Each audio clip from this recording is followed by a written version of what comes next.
rumah ibadah saudara-saudara kita non-muslim itu bunyikan toa sehari 5 kali dengan kenceng-kenceng secara bersamaan, itu rasanya bagaimana? Yang paling sederhana lagi, tetangga kita ini kalau kita hidup dalam satu komplek itu misalnya, kiri, kanan, depan, belakang pelihara anjing semua. Misalnya, menggonggong dalam waktu yang bersamaan nih. Orang yang nyamain suara azan sama suara anjing, mungkin waktu lahir dia nggak diajanin, tapi digonggongin. Heboh azan dan gonggongan anjing, tagar tangkap Yakut trending topik.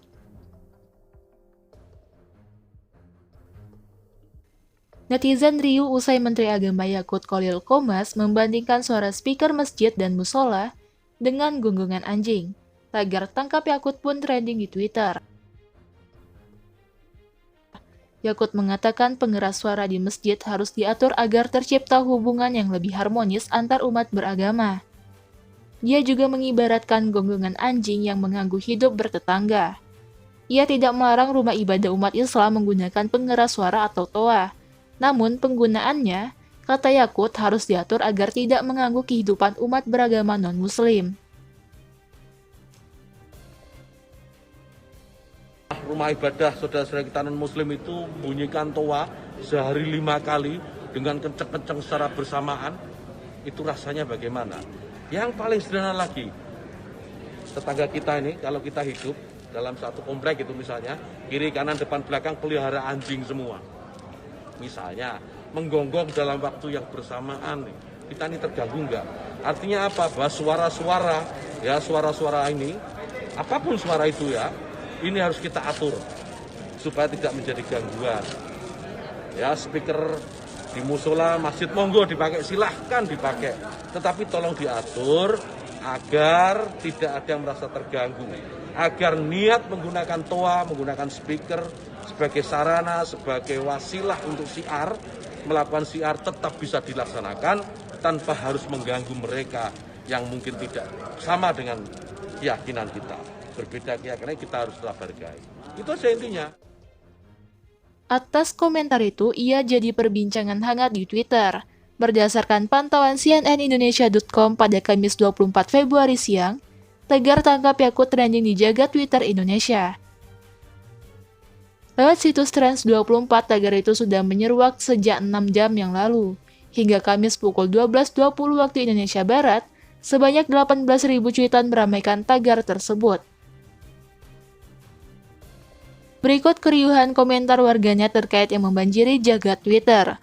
Akun @etkewerskouser mengatakan hal itu sangat tidak pantas diucapkan oleh Menteri Agama di negara yang mayoritas Muslim. Sangat tidak pantas ucapan itu keluar dari seorang Menteri Agama di negara yang mayoritas Muslim. #tangkap Yakut. Tagar tangkap Yakut. Ujarnya lewat Twitter Kamis 24 Februari.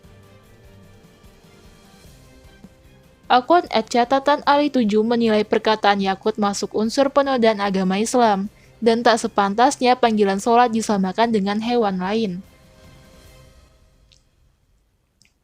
Apa yang diucapkan Yakut menganalogikan suara azan sama dengan suara anjing itu. Sudah masuk unsur penodaan agama Islam. Suara azan itu panggilan sholat, ada juga menyebut nama Allah Subhanahu wa Ta'ala. Di dalamnya disamakan dengan anjing. #tangkap Yakut, ujarnya. Lebih lanjut, netizen lain mengaku sakit hati sebagai umat muslim mendengar perkataan Yakut. Akun @tengkuadam2 pun setuju Yakut untuk ditangkap atas perkataannya.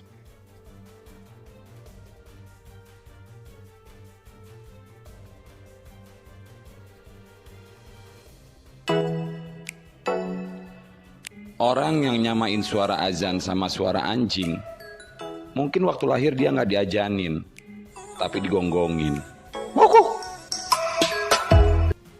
Pelaksana tugas atau PLT Kepala Biro Humas Data dan Informasi Kementerian Agama, Tobib Al-Asyar, telah menegaskan bahwa Menteri Agama Yakut Khalil Qomas sama sekali tidak membandingkan suara azan dengan suara gonggongan anjing.